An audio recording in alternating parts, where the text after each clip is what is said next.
Good evening. I grew up in South Africa. That's where I still live. I enjoy it. Grew up there during a time known as apartheid. For those who don't know, apartheid was a law in our country that made it illegal for black and white people to interact with one another. You know, this was against the law. And so this world was awkward for me growing up because I grew up in a mixed family. Well, with me being the mixed one in the family. My mother's a black woman, Xhosa woman, born in South Africa. That's one of the languages with the clicks, Xhosa. So a black woman, and then my father's Swiss. But they didn't care, you know, they were mavericks, fighting the system. My mom was arrested for being with my dad. She would get fined, she would get thrown into prison for the weekend, but still, she'd come back and she's like, woo, I don't care. Woo, come tell me who to love. I want a white man, woo. She's crazy, my mom, it was crazy, you know. And my dad was also like, well, you know how the Swiss love chocolate, so he was in there, you know.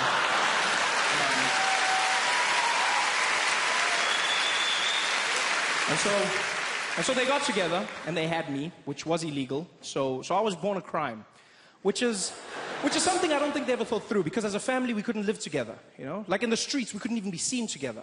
My father would have to walk on the other side of the road and he could just wave at me from far, like a creepy pedophile.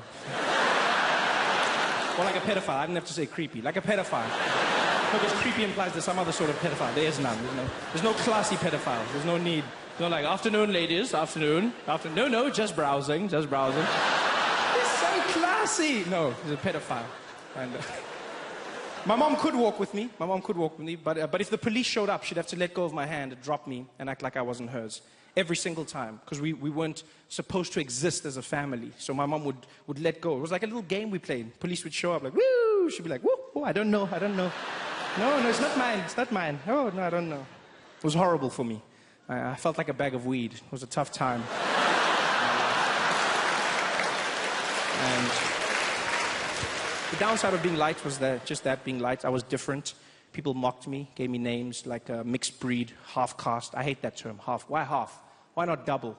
Or twice as nice? I don't know. People give you weird names. I just wanted a cool name, you know? I wanted to be black, to be honest. That's all I ever wanted. Especially since one day growing up, I met an American.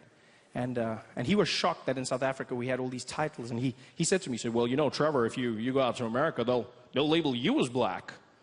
And I said, really? He was like, oh, hell yeah. Yeah, buddy, everybody's black out there, yeah. You'd be super black. Oh, well, that sounds good to me. Super black. Yeah. And I made a choice. It's like, first chance I get, I go out to America, I'm going to get a piece of that black. And I did, boarded a flight. It was an 18-hour journey, Johannesburg to New York. I didn't sleep a wink. I just sat there in my chair like a madman, watching every single black American movie I could find. Just sitting there going crazy, practicing like, yeah, you know what I mean, yeah. King Kong ain't got shit on me, yeah. Sorry? Oh, the chicken, please, the chicken, thank you. No, that's fine, thank you. Yeah, put it in your mouth, yeah. 18 hours of flying, 18 hours of practice. I landed in New York and I was fluent in my black American. For shizzle my nizzle. Everything. I had the walk, I had the talk. I was so black, I was even laughing. I was like, ha, ha, ha, ha, yeah, ha, ha. Oh, my man. Oh, this you? Ha, ha. That for me is the coolest thing in the world. Black Americans are so cool and confident. They'll make you feel good about yourself just by asking if you are you. It's magic. They just walk up to me like, hey, yo, this you? This you? No, for real, man, this you? And you'll be like, yeah, I think it is, yeah.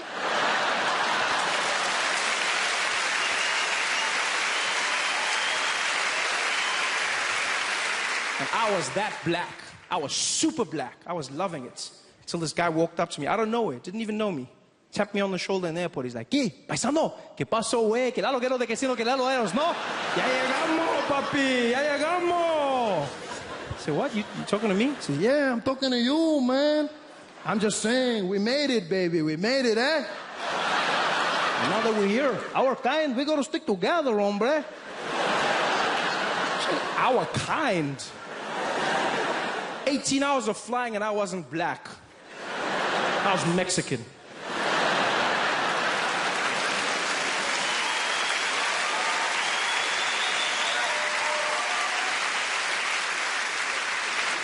Mexican. So I started learning Spanish. If not, why not? And then I've also started learning German. I learned German to connect with my father. You know, lost contact with him for many years because of apartheid. And so now we're starting to learn each other, which is taking time, but we're doing it slowly. I think the language will help me, you know, because I don't think he's proud of me. He loves me, but I haven't earned his pride. I think partly because of my job. As a comedian, I don't rank that high in the world of German anythings. Comes across in the small conversations, you know. Like one day we're having lunch, my dad looks at me and he goes, "So Trevor, what do you do now, eh?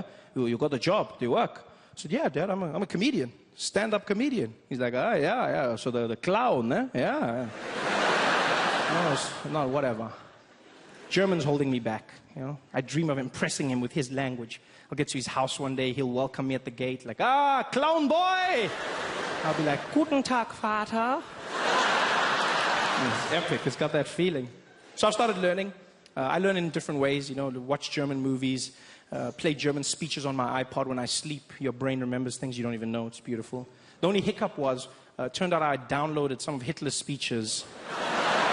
It's not like Google warned me, don't judge me. Google wasn't like, "Oh, not those ones." No, it just let me download everything. And so I learned some of his nuances, not his philosophies. It's just, I've been told that when I speak German, sometimes I sound distinctly Hitlerish. Which I found out in Germany, which is not the best place to find out that you've got Hitler vibes. Would have rather found out at home. And it was actually, it's funny now, not so much then. I was in Cologne, Germany, beautiful area.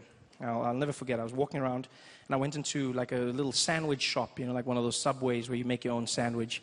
And I walked in, the woman was really nice to me. She was like, "Guten Tag, kann ich Ihnen helfen?" And I looked at her and I thought, confidence, Trevor, confidence. I said, "Guten Tag! Ich will ein klein Brotchen haben, bitte schön! Das schwarze Brotchen mit der Käse und das Schinken, bitte schön!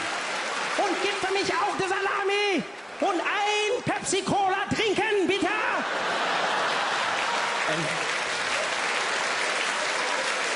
And she shut herself.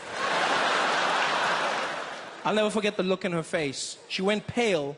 She looked me straight in the eye and she said, "Der schwarze Hitler!" Which means the black Hitler.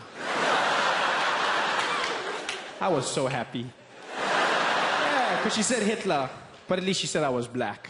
You guys look fantastic. Thanks for having me.